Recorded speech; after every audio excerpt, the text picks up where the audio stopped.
Assalamualaikum warahmatullahi wabarakatuh. Di sini kami akan mempresentasikan mengenai toksisitas karbon monoksida, sulfida, dan sianida. Di sini sebelum memulai presentasi, izinkanlah kami memperkenalkan anggota kelompok kami terlebih dahulu. Yang pertama ada Triana Nursafitri, yang kedua ada Uri Istiani, yang ketiga ada Yusti Sadia Indriana, dan yang keempat ada Yustiani Arifah. Langsung saja pembahasan yang pertama, yaitu mengenai karbon monoksida. Karbon monoksida merupakan gas yang tidak berwarna, tidak berbau, tidak berasa, dan non-iritatif, yang densitasnya relatif sedikit lebih rendah dibandingkan dengan udara. Sumber utama karbon monoksida pada kasus kematian diantaranya adalah kebakaran, knalpot mobil, pemanasan yang tidak sempurna, dan pembakaran yang tidak sempurna dari produk-produk terbakar seperti bongkahan arang. Untuk keracunan karbon monoksida itu sendiri sukar didiagnosa, tetapi gejalanya mirip dengan flu, yaitu didahului dengan sakit kepala, mual, muntah, lelah, lesu pada kulit, berkeringat yang banyak, pernafasan meningkat, mental dullness, dan confusion. Kematian terhadap kasus keracunan karbon monoksida disebabkan oleh kurangnya oksigen pada tingkat selular. Selanjutnya mengenai mekanisme toksisitas karbon monoksida. Untuk mekanismenya, yakni sel darah merah tidak hanya mengikat oksigen, melainkan juga gas lain. Kemampuan atau daya ikat ini berbeda untuk satu gas dengan gas yang lainnya. Sel darah merah mempunyai ikatan yang lebih kuat terhadap karbon monoksida daripada oksigen. Sehingga jika terdapat karbon monoksida dan oksigen, sel darah merah akan cenderung berikatan dengan karbon monoksida. Bila terhirup, karbon monoksida akan terbentuk dengan hemoglobin dalam darah dan akan terbentuk karboksihemoglobin, sehingga oksigen tidak dapat terbawa. Hal ini disebabkan karena karbon monoksida dapat mengikat 250 kali lebih cepat dari oksigen. Gas ini juga dapat mengganggu aktivitas seluler lainnya, yaitu dengan mengganggu fungsi organ yang menggunakan sejumlah besar oksigen, seperti otak dan jantung. Selanjutnya, karakteristik biologik yang paling penting dari karbon monoksida adalah kemampuannya untuk berikatan dengan hemoglobin, pigmen sel darah merah yang mengangkut oksigen ke seluruh tubuh.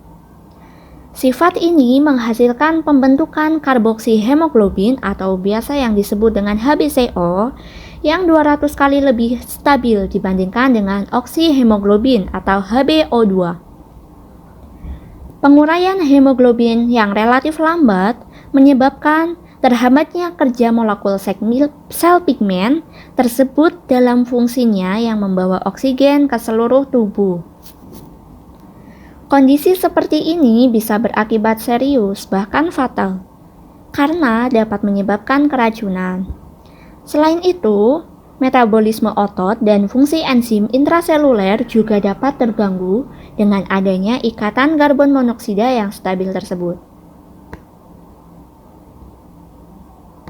Untuk selanjutnya mengenai penanggulangan keracunan. Yang pertama, yaitu dengan mengatur pertukaran udara di dalam ruangan seperti menggunakan exhaust fan. Yang kedua, lakukan evaluasi dan terapi sportif jalannya nafas. Yang ketiga, lakukan intubasi orotrakea bila terjadi gangguan ventilasi dan oksigenasi. Untuk yang keempat, berikan suplemen oksigen 100% melalui masker yang melekat erat ke wajah. Untuk catatan, waktu paruh eliminasi COHB atau hemoglobin dalam serum bila bernafas dengan udara bebas adalah 520 menit, yang berubah menjadi 80 menit bila bernapas dengan oksigen 100%. Terapi oksigen sebaiknya tidak dihentikan sampai gejala hilang dan kadar COHB kurang dari 10%. Selanjutnya, ada SCN atau yang biasa disebut dengan sianida. Sianida adalah zat beracun yang sangat mematikan yang telah digunakan sejak ribuan tahun yang lalu. Sianida juga banyak digunakan pada saat Perang Dunia Pertama. Efek dari sianida ini sangat cepat dan dapat mengakibatkan kematian dalam jangka waktu beberapa menit. Asam sianida bersifat asam lemah. Garam sianida baik KCN maupun NaCN dalam ruangan yang berkelembaban tinggi mudah bereaksi dan membentuk gas HCN. KCN dan H2O menghasilkan HCN plus KOH. Gejala keracunan sianida. Efek utama dari racun sianida adalah timbulnya hipoksia jaringan yang timbul secara progresif. Gejala dan tanda fisik yang ditemukan sangat tergantung dari dosis sianida, banyaknya paparan, jenis paparan, tipe komponen dari sianida. Sianida dapat menimbulkan banyak gejala pada tubuh, termasuk pada tekanan darah, penglihatan, paru, saraf pusat, jantung, sistem endokrin, sistem otonom, dan sistem metabolisme. Dalam konsentrasi rendah, efek sianida baru muncul sekitar 15-30 menit kemudian, sehingga masih bisa diselamatkan dengan pemberian antidotum. Tipe awal dari keracunan sianida adalah hipernyuh sementara, nyeri kepala, dyspnea, kecemasan, perubahan perilaku seperti agitasi dan gelisah, berkeringat banyak, berwarna kulit kemerahan, tubuh terasa lemah, dan vertigo juga dapat muncul. Selanjutnya, mekanisme toksisitas dari sianida. Sianida menjadi toksik bila berikatan dengan trivalen ferrit. Tubuh yang mempunyai lebih dari 40 sistem enzim dilaporkan menjadi inaktif oleh sianida. Yang paling nyata dari hal tersebut adalah nonaktif dari sistem enzim sitokrom oksidase yang terdiri dari sitokrom A3 kompleks dan sistem transport elektron.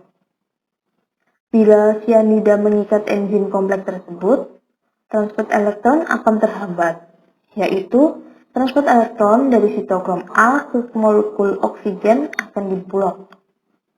Sebagai akibatnya, akan menurunkan penggunaan oksigen oleh sel dan mengikuti racun PO2.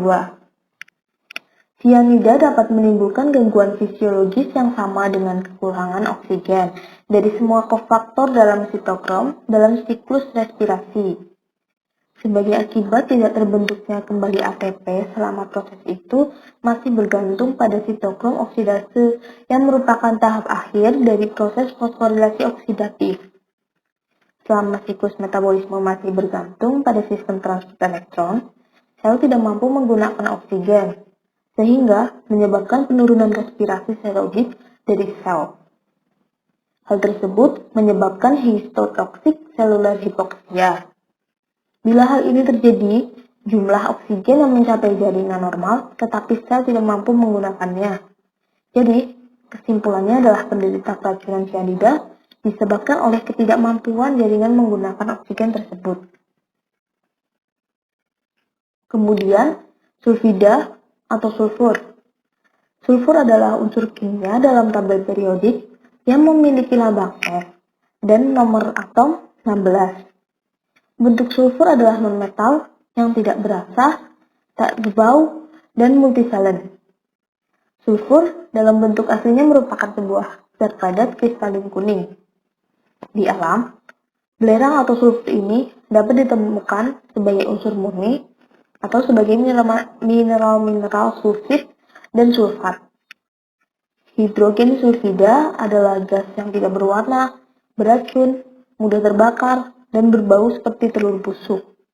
Gas ini dapat timbul dari aktivitas biologis ketika bakteri mengurai bahan organik dalam keadaan oksigen. Contohnya di rawa dan saluran pembuangan kotoran. Hidrogen sulfida merupakan asam lemah terpisah dalam larutan yang mengandung air menjadi kation hidrogen. Oke, teman-teman sekalian, selanjutnya ada efek H2S atau hidrogen sulfida pada kesehatan menurut ANSI, American National Standard Institute. Di sini ada data dari yang terkecil hingga terbesar ketika seseorang terpapar dari H2S, itu efeknya apa sih? Nah, di sini kita ambil perbandingan saja dari data terkecil hingga data yang paling besar, itu efek di dalam tubuh seperti apa. Nah, di data yang terkecil ada di angka 0,13 ppm, itu efek yang ditimbulkan ketika seseorang terpapar dari hidrogen sulfida adalah bau minimal atau ya sekedar bau saja seperti itu. Nah, untuk data yang terbesar berada di angka 1000 hingga 2000 ppm. Perbandingannya jauh sekali ya teman-teman. Itu efek dalam tubuh kita ketika terpapar sebanyak 1000 sampai 2000 ppm hidrogen sulfida, bisa terjadinya hilangnya kesadaran secara mendadak atau henti nafas. Bahkan efek yang paling parah yaitu kematian dalam beberapa menit. Bisa dilihat data-data yang lain. Kita ambil contoh satu lagi, misal di 100 ppm. Itu efek yang terjadi di tubuh kita ketika kita terpapar sebanyak 100 ppm hidrogen sulfida di dalam tubuh itu apa sih? Oh, ternyata ada batuk, iritasi mata, kehilangan sensasi bau setelah terpapar 2-5 menit. Oke, bisa dilihat data yang lain ya. Oke, next. Itu ada mekanisme keracunan sulfida. Nah, rute utama masuknya ke dalam tubuh adalah melalui jalan napas atau ketika kita sedang bernafas. Gas ini secara cepat diabsorpsi oleh paru-paru atau bisa diabsorpsi melalui kulit. Nah, hidrogen sulfida dianggap sebagai racun dengan spektrum yang luas.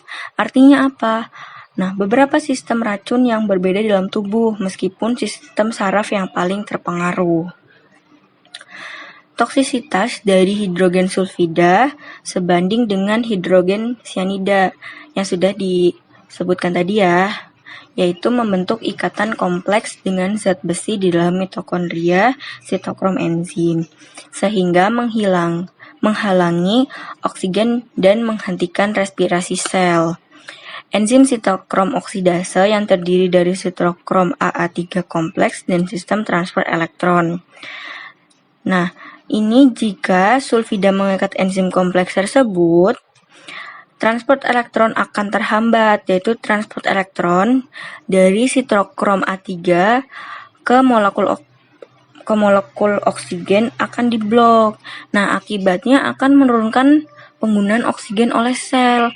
Manifestasi klinisnya tadi yang efek H2S menurut ANSI itu adanya gagal nafas atau henti nafas seperti itu. Itu merupakan mekanisme keracunan sulfida ya di dalam tubuh kita. Oke, yang terakhir itu adanya penanganan keracunan sulfida. Yang pertama, adanya pemindahan korban dari daerah terkontaminasi ke tempat dengan udara segar. Nah, itu misal korban itu terkontaminasi di area A, bisa langsung dipindahkan ke area B atau area yang lebih jauh atau area yang terbuka seperti itu dengan udara yang lebih segar. Yang kedua, dalam kasus keracunan yang berat perlu dilakukan intubasi atau melalui alat bantu nafas ya. Nah, yang ketiga, pasang IV line. Yang keempat, periksa kantong baju korban. Karena bila uang koin berubah warna merupakan suatu diagnosis. Seperti itu. Nah, yang selanjutnya, di UGD itu biasanya penanganan medisnya pemberian high flow oksigen 100% merupakan hal yang terpenting. Kemudian, jika pasiennya atau korbannya hipotensi bisa diberikan obat vasopresor. Jika pasiennya sesak napas bisa diberikan bronkodilator. Atau bisa koreksi asidosis berdasarkan pemeriksaan arterial blood gas dan serum laktat. Ada persamaan dengan penanganan keracunan cyanida tadi ya, yaitu stimulasi methemoglobinемia. Nah, kemudian bisa juga berikan 10 mili 3% sodium nitrit dalam 2-4 menit jika pasiennya dewasa. Untuk pasien dewasa. Nah, yang terakhir, cek kadar methemoglobinemia dalam 30 menit. Nah, itu merupakan penanganan ketika adanya korban keracunan dari H2S atau hidrogen sulfida. Nah, sekian presentasi dari kelompok kami. Terima kasih sudah menonton video ini. Maaf apabila ada kata-kata yang kurang berkenan ketika kami menyampaikan. Terima kasih sekali lagi. Wassalamualaikum warahmatullahi wabarakatuh.